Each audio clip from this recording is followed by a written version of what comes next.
What is going on, guys? DBG here, and in this video I am going to be giving you guys tips on basically how to win pretty much every game of MyTEAM Unlimited. Well, not necessarily how to win, how to go ahead in a game of Unlimited and then for the other person to just drop hack the game and it not count. But yeah, so I really was not good at this game. I still don't consider myself good at this game. I still don't think that I'm great at this game right now, and I was definitely really bad at the start. But over the last, I'd say 24 hours, I have played Unlimited pretty much non-stop, and I am 22-0. However, of those 22 games, one was a lag out at 10-0, and also the other ones where there was a lot of them where, again, they were drop-hacked games, where it just says this game cannot continue, which was unfortunate. I couldn't get Larry Bird, but to be honest, I'll probably go and get Larry Bird tomorrow at this rate, because with the tips that I'm going to give you guys in this video, you should be able to win most games without being that good at this game. Because, well, if my comment section is anything to judge by, I'm absolutely garbage, and if I can win this many games, then these tactics obviously must be good. If I can go on this much of a winning streak with this squad. So anyway, now I'm going to first talk about the type of squad that you guys need. So first of all, this game is point guard made, or it's primary ball handler made. So you guys are going to want to run everything through a primary ball handler, and it can be at any position. For me anyway, I use it at the point guard position, and I really like Derrick Rose. Derrick Rose, I said it in a couple of videos, is my favorite player in this game. I didn't think he was that great at the start, and as soon as I got him up to a Ruby, as soon as his speed went up to 93, my god, like, he is, as I've said, he is the closest thing we have seen to NBA 2K15 Zach LaVine. And if you guys remember 2K15 Zach LaVine from 5 years ago, you guys know that card literally could not be guarded. This is the closest thing we have seen to that card. Derrick Rose, he is averaging 11.8 points per game for me. He's shooting a ridiculously high percentage. Most of these are in Unlimited, and he is just the single most dominant player in the game for me. And then my backup point guard, again, like, it doesn't necessarily matter what the specific players are. What you should look for in a point guard are these badges right here. Speed matters a lot. So speed, and having 93 speed is great for Rose, but speed's not the be all and end all. What you need is stop and go, quick first step, downhill, and Giant Slayer. They are the badges that just make them absolutely dominate. So the point guards that I use all have them badges. So the point guards I use are Derrick Rose, Anthony Simons, who again has got those badges. Unfortunately, Simons is a steady shooter, which makes him worse when he's open.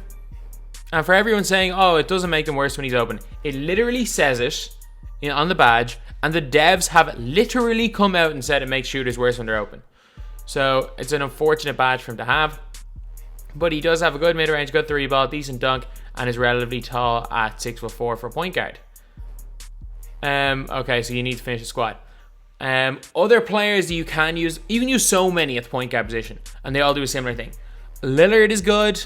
You can use Leandro Barbosa if you guys want to run everything through your point guard. He is a blur. He is so fast. He's going to be, Ray Allen's going to be the first Ruby reward I pick up, then it's going to be Barbosa.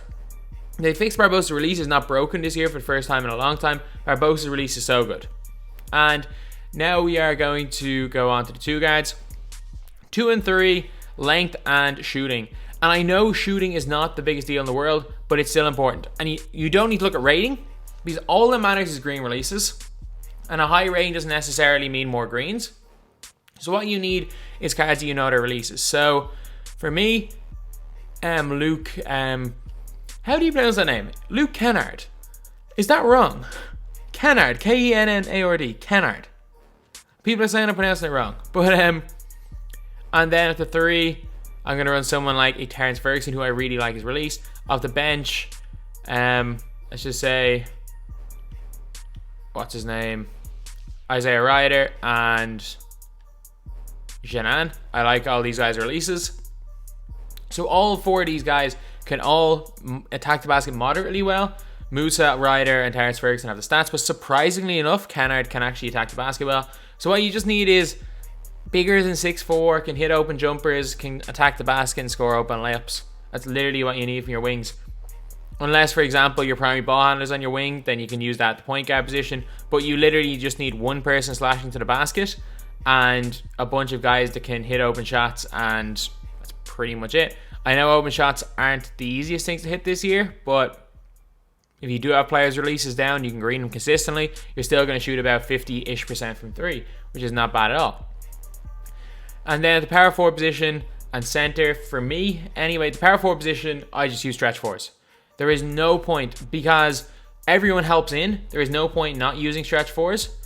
Even if you can't hit many shots to them, it's better that they can shoot than they can't shoot at all, because at least they'll have to put a little bit of pressure on them. It gives more space for your one primary ball handler.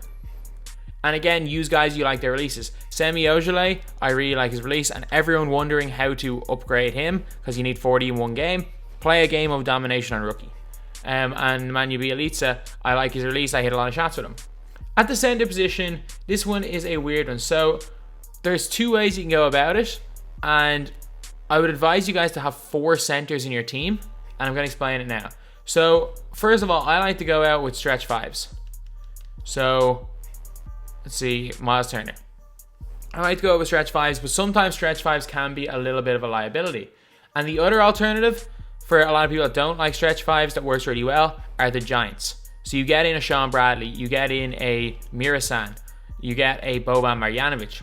So you put in the Giants in there to just take up so much space inside, to block shots going to the basket, and also that kind of nullifies the other team's offensive threat going to the basket.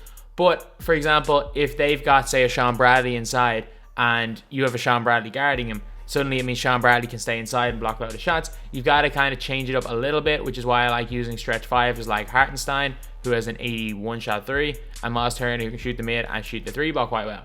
But these two guys are really great as well, and depending on what way the other team is playing and depending on what you need, the center position is one where you can definitely rotate people in, and I would advise you guys to run with, say, 4 centers, and just as a backup plan B, have guys like this, or even one of these two guys as a plan B.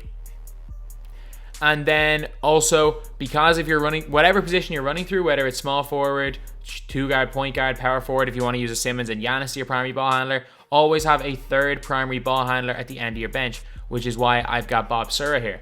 Bob Sura, again, he's got those badges. He's got downhill, quick first step, space creator, stop and go. He's really good at going to the basket and is a great kind of third option to put on the third quarter, full stamina when these guys are tired. And then if you do only want to use one of these big centers, just someone that kind of does a little bit of everything, preferably that has 2 positions. So there's not that many great ones here. Each one more is okay, I guess. We have enough point guards, but I'm going to put in Lonnie Walker. Like, I would rather use a small forward / 2 guard or a small forward / power forward. However, like with this squad, it's just this specific player. This isn't saying that this is the perfect squad, but these are the type of players you guys need. So anyway, yeah, these are the type of players, this is the type of squad you need. And now I'm going to talk about the tactics in game and how you can win effectively. And like, I won nearly every game by like 30 plus points with this tactic. It is super, super OP. In terms of offense, use one of these 2 offenses. Sure, you can use the Bucks playbook, but that costs 20-30k to run the 5-out offense. Run either the Bucks 2018 freelance, because that's like a 4-out, 1-in / 5-out offense, or the Warriors freelance. The Pelicans, I think, is similar, but the Bucks is the best freelance for spacing in the game. So guys, the game is very simple this year, and obviously there's learning releases, but it becomes a battle of rim running. So your tactic is to rim run. You've got the blow by animation, you've got that type of stop go herky jerky play you can run with your point guard, so you should be able to rim run. Don't ever be scared to shoot it, but shooting should not be your first option like in previous years. Defensively, it doesn't matter what defense you play. I like playing zone at times, but make sure that that you're always meeting them at the basket for drives, because missed layups literally lead to fast breaks, which is the easiest way of scoring. I like to play zone because it doesn't allow the other team rim run too much, and like, point guards are just so OP in this game that once you can lock down the other team's primary ball handler, you're going to win. Like, sure, shooters are alright, but all you basically have to do is protect the basket and you're fine. On defense, I wouldn't necessarily say to play exclusively on ball. I wouldn't necessarily say to play exclusively off ball either. Whether you're playing man or you're playing zone, it doesn't really matter. Whether you're pressing, whether you're in a trap, just make sure that you're trying to get in passing lanes and think one step ahead of your opponent. Make sure you're trying to think what they're going to do next. If they're going to shoot, you've got to switch on to the player and guard them on ball, because again, if you try to off ball someone going to the basket or a shooter, the contests aren't as good this year, so you got to on ball that. So you got to basically try to predict and out-predict your opponent on defense. And that's what separates the best defenders from the not great defenders, which is me, from the best ones, and then the terrible defenders from me, who's just not great. If I can do this as someone with not fast reactions, this is something that could be massive for almost anyone. And yeah, basically, you always need to make sure that you stop the rim run. You stop the other team getting the blow-bys and go straight to the basket. As you guys see here, Moss Turner was there because I was in the zone. He was there in the middle. And then suddenly they miss. We're in a situation where we're rim running. We go by Mamusa. They have no one protecting the rim, and we get scores. So if you guys don't believe me, these are the results of me when I was running in my kind of fake 12-0 journey, for lack of a better word. A problem occurred that stopped the gameplay. A comfortable win. Really easy win there. And I hit a 3-pointer on this guy. I don't know how this game could have gone. This could have been close, but I don't know. A problem occurred for gameplay. He drop hacked. This guy actually went and rage quit while down 11. Like, it's either been blowouts or rage quits. This guy's gone the second quarter down 10.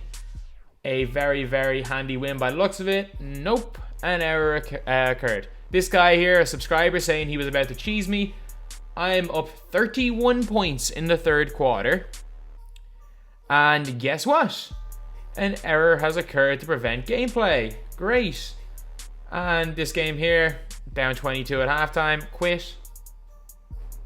Up 40 in the third quarter. This guy decides to quit. Then this one here, we are, like, again, a near 30-point win against a fairly decent team. A 15-point win, a lot closer.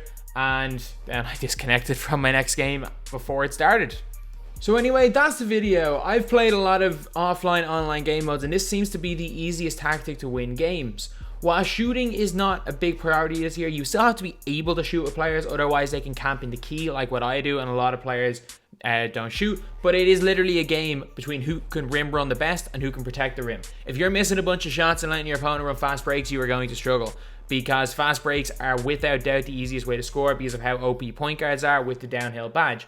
So on defense, your job is to look for those steals, force them into kind of bad shots, and whatever you do, do not let them get a head of steam going to the basket with nobody meeting them at the rim to block the shot, because if you let teams consistently do that, you are going to struggle. But anyway, that's the video. Thank you guys for watching. Please like, comment, and subscribe.